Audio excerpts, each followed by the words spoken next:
don't think it ought to be a primary topic for Jews to preoccupy themselves with, except perhaps in fora like this. Obviously, an organisation like the JCCV has to be vigilant and aware, up to date, and concerned about the phenomena that affect the Jewish community, and therefore it needs to understand what's going on in the world of politics in relation to the Jews. But should ordinary Jews be thinking about anti-Semitism in a regular way? Should that be one of our primary considerations? I certainly believe not. Let's be clear about this. We are currently in a golden age for Jews. And although it might be that our reading of the media or our picking up of general noise in the world gives us a different impression, there is almost certainly never been a better time in history. Now notice I'm talking about history. I'm making no statements about tomorrow because I'm not a prophet. I can't tell you about tomorrow. But right at this moment, there has never been a better time to be a Jew ever in history. Right? Furthermore, I challenge you to name another ethnic group on the planet which is more connected, educated, mobile, wealthy, ambitious, dynamic, involved than the Jews. Right? Name another group, maybe Chinese expats, maybe. But the Jews are currently an astonishingly fortunate subset of humanity. And it would be an act of gross ingratitude if we didn't daily recognize that. I mean, you could almost hear God in his heaven saying, what more do you guys want? And I go, oh, you vague, come on, please. What more do you want? Now, I was really pleased to hear your comments about your shul, because given the privileged environment in which we find ourselves just now, and again, I'm not saying, because we all know things can turn horribly hairy in months, right?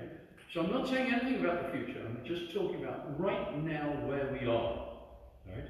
I'm really pleased to hear that members of your community and your general articulation is such that what Jews must do is not only, of course, contribute to maintain and build and develop the Jewish world, but contribute to the non-Jewish world as well. Given all those privileges, given all those opportunities, given all those skills and qualities, we really need to contribute to the world at large. But I'm not going to duck the topic. I was asked to talk about anti-Semitism in Britain. I walk around in Britain anywhere, well actually I walk around anywhere with a kippah on, right? I call this my Jew magnet, right? Wherever you walk with a kippah on, it sucks Jews out of the woodwork. They come at you from every corner, right? And indeed, almost Jews, and associate Jews, and one-time Jews, and they all come at you.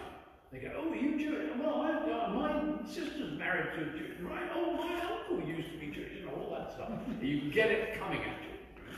Right? And I did once, it's true, in London, I was walking down the street, and some guys drove past and wound the window down and yelled out, Jew! And I shouted back, right, because they were right. You know, I mean, that's upsetting, isn't it? So, I mean, it does exist. There are, of course, morons, so we know that, and some of them can be very nasty. And there are large numbers of ignorant people. We know that, because we only have to look at the Jewish world. Right? Just ask in the Jewish world whether Jews know anything about other groups of people, what kind of nonsense they can talk about other groups of people, and you won't be surprised to know that non-Jews can talk nonsense about Jews without knowing anything. In amongst those ignoramuses are some ideologues. Some people who really deeply, passionately have a story to tell about how malevolent and dangerous and bad and wrong the Jews are. That's a tiny minority of those ignoramuses, people who clump about Sikh Isling and so on, stop most of those Sikh Islers and go, who's that then? What's that about? And they won't know. They will have just picked it up. It's a mark in the sense of their own social and personal misfortune. They've got to find something to make them feel important. But we shouldn't overlook those ideologues, because right at the heart of classic right-wing anti-Semitism, I'm talking about the racist, Nazi, neo-Nazi, Hitler enthusiasts. So much of that conspiracy theory stuff that Mossad organised for 9/11 bombings, that kind of thing, those people, right at the heart of that, right at the heart of the racist ideologues who want to do away with immigration, who don't like blacks and so on and so on. Scratch that, dig into it, and you will find that at the heart of that ideology is anti-Semitism. Classic anti-Semitism. Right? The people who walk around hating blacks, or browns, or yellows, or any other colour under the rainbow, deep down hate the Jews more. Right? They may not talk about it because it may be somehow politically more popular to say that all we're trying to do is make Australia right for the Australians, or, you know, basically aren't we supposed to be a white nation, or that kind of thing.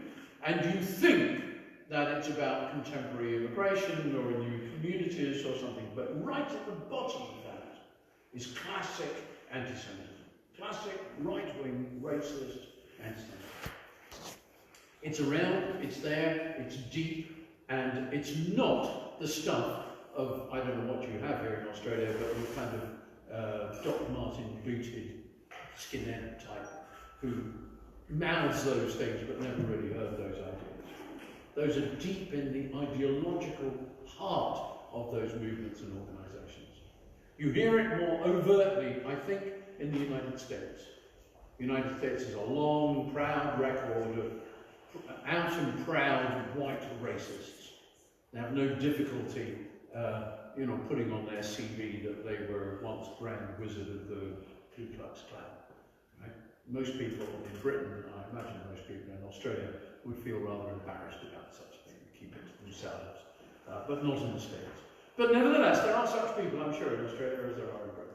That's the classic right-wing anti-Semitism, and 9 times out of 10, you will eventually hear it or find it and recognise it straight away. It's the same talk as went on in Nazi Germany. It's the same ideology. It's what we all would know and recognise as anti-Semitism. That is not the stuff that you've been hearing about in Britain over the last little while, if you've heard about anti-Semitism in Britain over the last little while. What's been going on in Britain has been something coming from the left. And that's been a nasty shock for a lot of folk, because isn't the left supposed to be wonderfully decent and upstanding and embracing of minorities and anti-racist and all of that sort of thing. And it's been a nasty shock even for the people right at the heart of what we might call the hard left. So remember, you've got sort of social democrats, people to the left of the spectrum, right? I know you have such political parties and groupings in Australia. And then you have people on what might be called the hard left, who normally do not appear very noticeably in the ordinary discourse of day-to-day politics in Australia or in Britain. Right? These are folk, I don't know what your subgroups are, but in Britain they're the Socialist Workers' Party, they're groups of that sort, who are hard left, who have aspirations to a much more intensely controlled economy, certainly, and quite possibly much more impositional social mores as well. The government should take control. That group of people normally can't find its foothold in the ordinary politics of countries like ours. But about 8 years ago or so, with the evident failure of what was called Blairite Labour, New Labour. The evident failure being, first of all, the tremendous anger against Blair in relation to Britain going into the Iraq War, tremendous anger against that, but also the fact that they happened to be the people who were watching the shop when the recession hit. So, by now, not Blair, but Gordon Brown. There was a determination to open up the Labour Party to more popular, grassrootsy participation, and they made it much easier to become a member of the Labour Party. Previously, you had to pay about £20 a year or something like that, it's about $40. But they dropped the price all the way down to £3, $5 or so. Right? Well, any old fool can muster $5 to become a member of the party, and that's exactly what happened.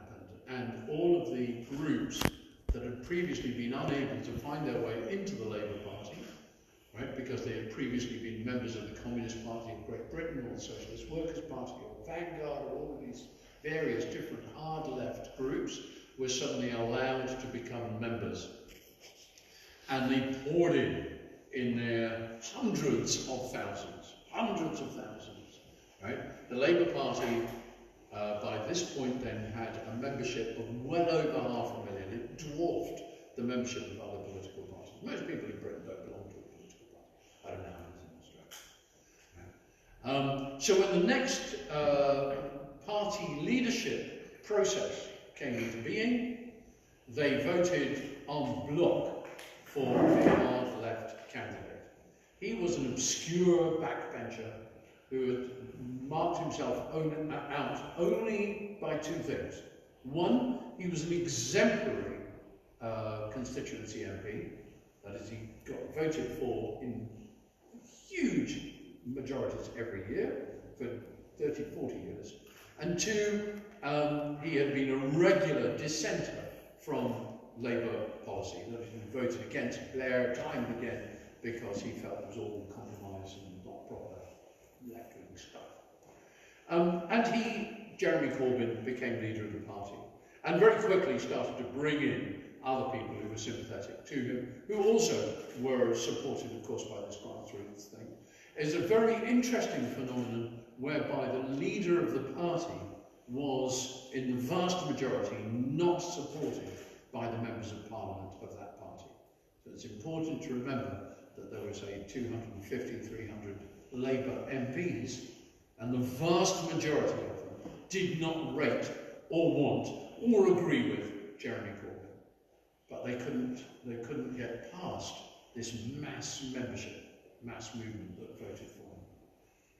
Now, what makes Jeremy Corbyn an anti-Semite? I must say, I was a member of the Labour Party for decades, and I resisted calling him an anti-Semite for a very long time. I could certainly see that he was antipathetic to Israel, that's for sure. It goes with the hard left position. You take a relationship with the Palestinians, they're an underprivileged indigenous group who have been oppressed by colonialism, imperialism. The Jews are an agent, witting or unwitting, of imperialist, colonialist activity. Israel is a high watermark colony set in an area which should be ruling itself. All that stuff, you recognise that kind of language. Okay? So he was definitely against Israel, he'd definitely been in favour of BDS, all those kinds of things. Does that make him an anti-Semite? Is somebody allowed to be furiously angry with Israel and still not be an anti-Semite, or does it automatically make you an anti-Semite? Well, this came to a head with something which I guess you all know about, the IRA definition of anti-Semitism. The International Holocaust Remembrance Association is an essentially academic body, not exclusively so, but essentially academic body, that spent time trying to define what anti-Semitism was. It came up with a definition which is not very clever. It was basically something like anti-Semitism is not being very nice to Jews, full stop, something like that, right? You go, well, anybody can do that, I don't know why they have to work for it, right? What was really brilliant was that they introduced examples, right? So the definition is very simple, kind of what anybody would think, but the examples are all. Right? Now, some of the examples are kind of obvious, you know, suggesting that Jews are more preoccupied with money than other people. Right? Well, yeah, I recognise that's anti-Semitism. We know that. It's a classic. But there were some examples given in relation to Israel. And the kinds of examples are things that I think any Jew would kind of go, oh, yeah, no, I don't, that doesn't feel right. But most non-Jews go, oh, what's your problem? You disagree with the country, we disagree with the country. Right? One example was comparing Israel to Nazism. Right? Now, by anybody's standards, right, let's assume that Israel is the most reprehensible country that it's ever been in all its life, right? Let's assume that some of Israel's most egregious mistakes over the years are standard Israeli policy. Let's assume that its attitude to the Palestinians is incontrovertibly negative, right? Take all of that.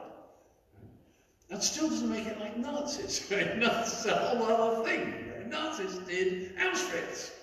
Yeah? When you say that Gaza is a concentration camp, or a ghetto, you know, it's like the Warsaw Ghetto, you go, oh, wait a minute, no, didn't people die of starvation in those places? Didn't people go to gas chambers in those places, right? Is that what you say is happening in Gaza, right? So when you hear that kind of language, you think, wait a minute, something more is going on here, right? At this point, you're parking rational conversation and introducing language which is designed to overwhelm thought. And the kinds of examples that they gave, therefore, were that kind of thing. By all means, criticise Israel all you like. By all means, argue that Israel's gone wrong in all sorts of ways, if you like. Everybody's got a right to do that. But to argue that Israel shouldn't exist is an argument that singles out Israel from all the countries of the world. It would say that any other country shouldn't exist. However reprehensible North Korea is, you accept that North Korea exists, and there it is.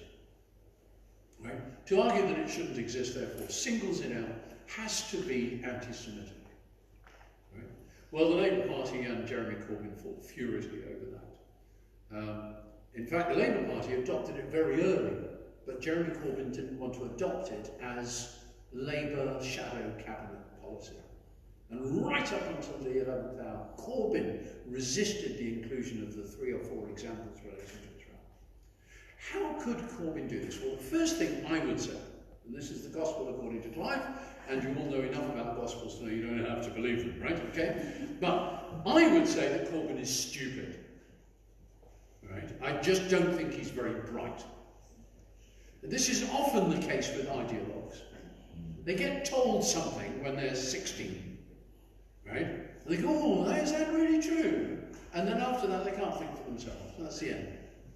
Right? And I think that's what's happened to Corbyn. People made a big song and dance over the fact that Corbyn is a man of great integrity. He's always held by his principles. He's never changed his mind.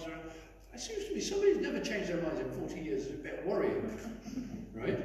And I think he's just stupid. That doesn't make him not dangerous, but I think he's stupid. So I don't think he's very good at thinking for himself. I think he's been told what to think, as it were, by his youthful mentors, and I think he's carried that story ever since. So trying to have a conversation with Corbyn is a bit of a waste of time, because he's got some flashing lights in his head. One of them is, I'm an anti-racist, I'm an anti-racist, I'm an anti-racist, right? And he probably is by his own lights.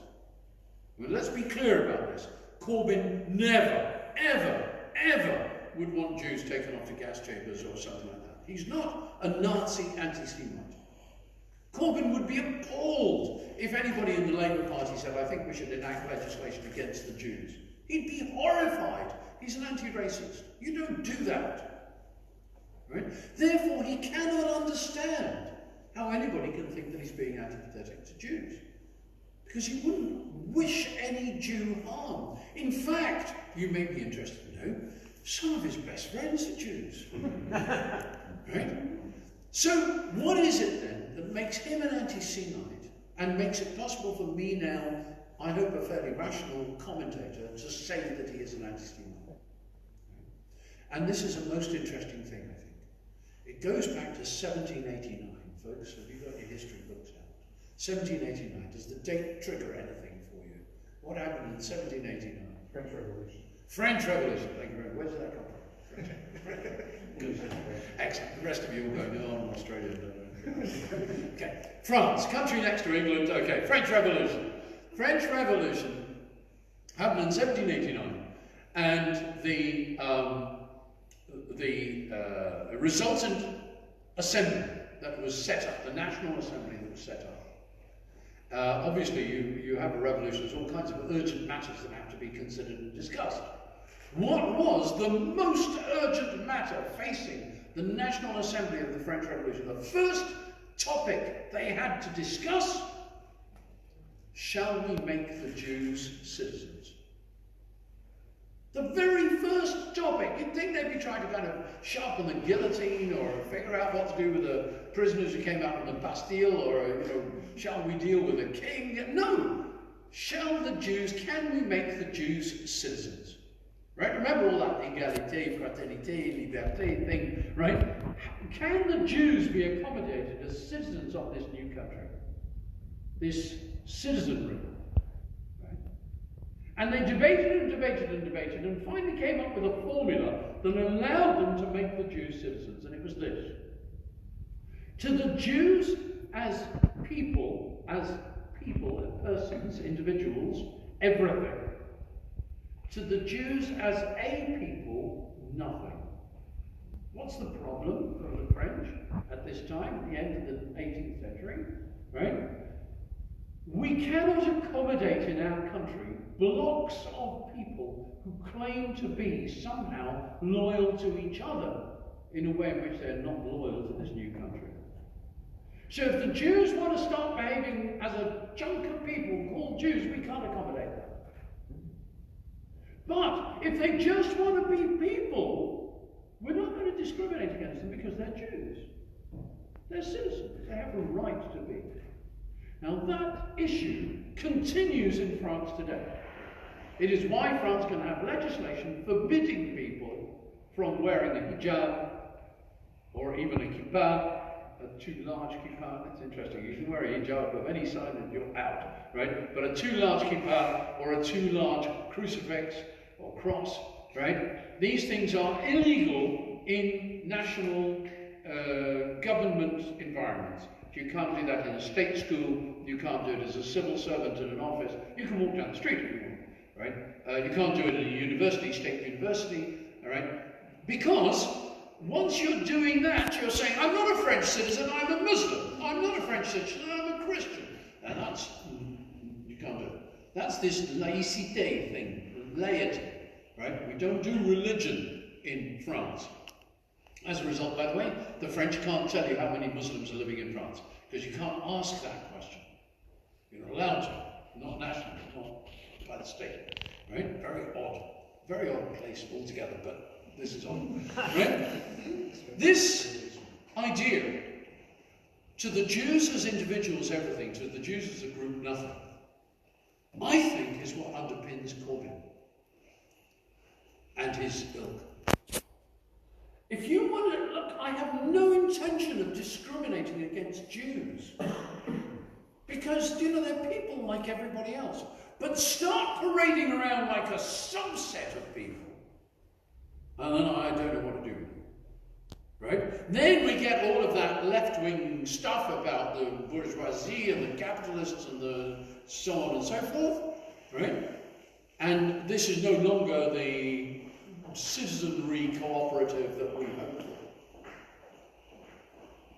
Therefore, if you look at Corbyn, you will see that he's never had any difficulty dealing with Jews who park their Jewishness outside the door.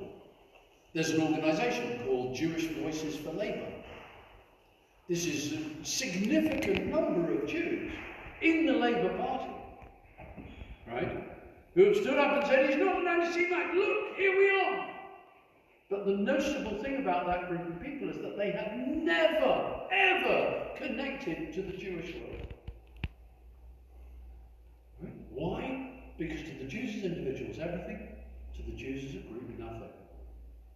And this is a very different kind of anti-Semitism. But of course, what it must mean is, I can't tolerate Israel either. Because that is the biggest, most public manifestation of the Jews as a group. I don't accept the idea of a country for Jews. Of course, I don't wish the Jews in Israel any harm. What I want is a secular society where they're all together with the Palestinians and one person, one vote, and stuff like that. Right? Somewhere nice and calm and peaceful and decent, like the Lebanon, for example. Right? And that's what we have with the anti-Semitism in the Labour Party. Why then would it have been catastrophic if Corbyn had become Prime Minister? In retrospect, by the way, no hope of that whatsoever. We whipped ourselves up into a frenzy of distress, right? When what we should have been going, oh, for goodness sake, give us a decent enemy, right? But we didn't, because Jews are oy vey, and, you know, it's a kind of instinct. We shouldn't complain about that. We shouldn't be surprised at it, right? Because, you know, children who have been abused don't know how to make relationships often, because they've been hurt by the experience. Same thing goes with Jews. Jews are very bad at trusting because we've been hurt by the experience. But we should also be a bit smart and start to get things into whatever perspective we can as well. Otherwise we waste our time on a lot of nonsense. Right? But had Corbyn become Prime Minister, why would that have been dangerous or bad for the Jews? He would not have enacted legislation, you know, somehow discriminating against Jews. He would not do that. That would be a libel against the bloke. He's not that bad. Right? But what would have happened is all of those things that have allowed the Jews to be a group would have started to be under pressure. For example, and it's not just about Jews, he would have certainly started to put under pressure the existence of Jewish schools, and Catholic schools, and Muslim schools, and Hindu schools, because to the Jews, Hindus, Catholics, Muslims, as individuals, everything. As a group, nothing. I want schools where everybody's all together so that we can have a collective of society. I've just come from Singapore. There's a Jewish school in Singapore. The only group of people who are not allowed to send their children to this school. There are Jews and non-Jews who send their children to this school. The only group of people who are not allowed to send their children to this school are Singaporeans. Right? If you have two Singaporean parents, you must send your children to a state Singaporean school. You're not allowed to send your children to an international school or a Jewish school or a Catholic school or something, because Singapore wants Singaporeans to be Singaporeans. And the last thing they want is people dividing themselves up into subgroups. Is that anti-Semitism? Well, it isn't, is it? I mean, it's Singaporeanism or something. But the impact on the Jews is severe. Right? That's not the intention, but the outcome. Right? So you've got to ask yourself, is Corbyn malevolent, or is he just kind of stupid, wrong-headed or something? I began to believe, after his resistance to these examples, that he was stupid for sure, but I suspect there's some malevolence in there as well. Right? But I don't know the man well enough to make a judgment on that. So, schools. Circumcision. Now, there is an emerging critique which the Jews have not got their heads around. Right? What about children's rights? Are you allowed to mutilate a baby without their permission? For, as it were, no apparent reason. There's no medical justification. I mean, it doesn't do any medical harm. Some people argue that it does, but let's accept that it doesn't do any harm, but does it do any good, right? Well, there's a sliver of a suggestion that it may protect to some degree against HIV/AIDS. But to a baby that can't opt, choose, you know, what about children's rights? Are you allowed to do that? So I can well imagine Corbyn starting to make the legal environment unsympathetic to that. And by the way, it wouldn't be Britain only. There's places in mainland Europe, all those wonderful Scandinavians who are a lot more fascistic than they let on. Right? It's not for nothing they're more Aryan than Hitler was. So, you know, that's already there. Schita. Well, you know the whole animal rights thing, you know, and Hitler, after all, was a vegetarian, so it's good stuff. Animal rights. You know, what is the best way to slaughter animals? What is the kindest way? Always assuming that, you know, the average cow goes, oh, I'm so pleased you're slaughtering me that way, right? But let's assume that there's a way of clarifying this. How, you know, would it be anti-Semitic to say we can't slaughter animals in a way that we judge to be cruel? That'd be anti-Semitic, right? And Jews, our arguments are always kind of exceptionalist. Oh, come on, you can't do this to us.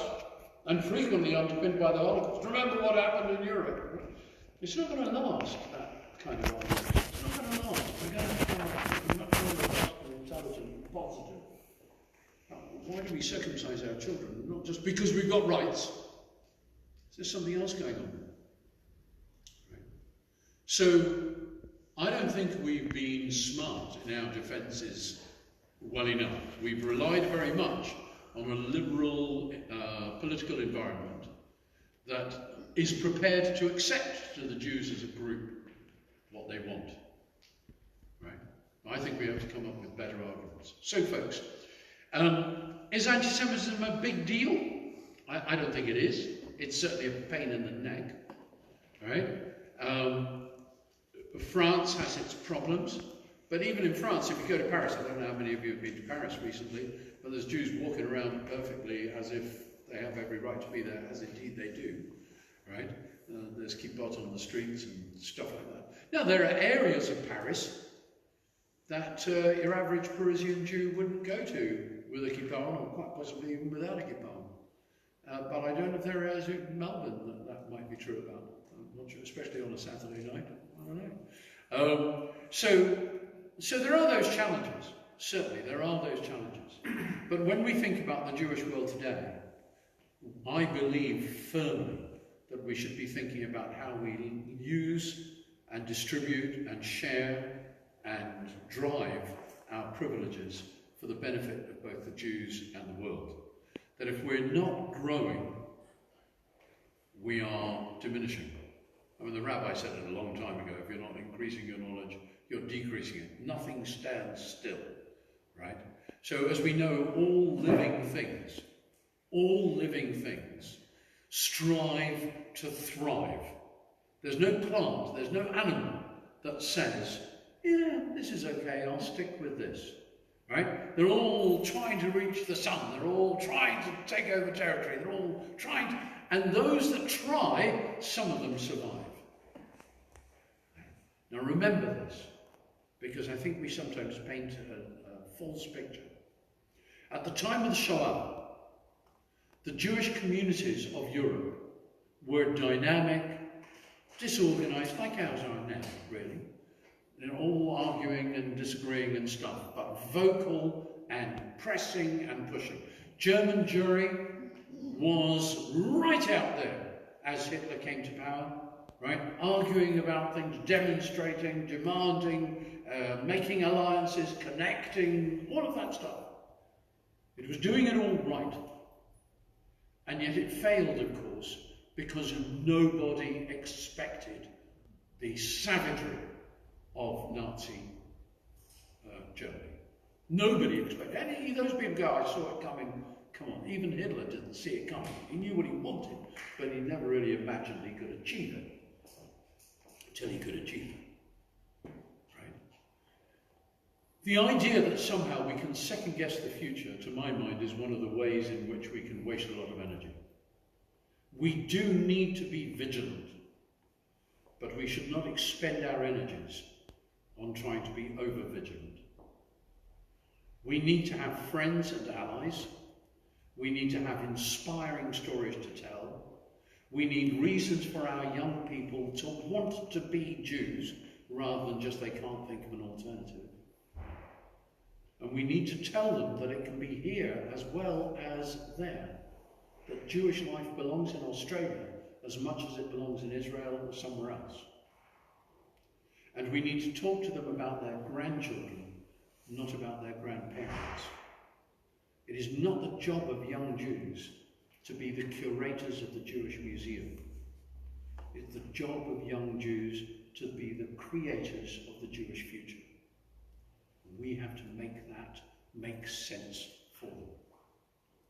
Folks, as you heard, I'm the Chief Executive of the Commonwealth Jewish Council.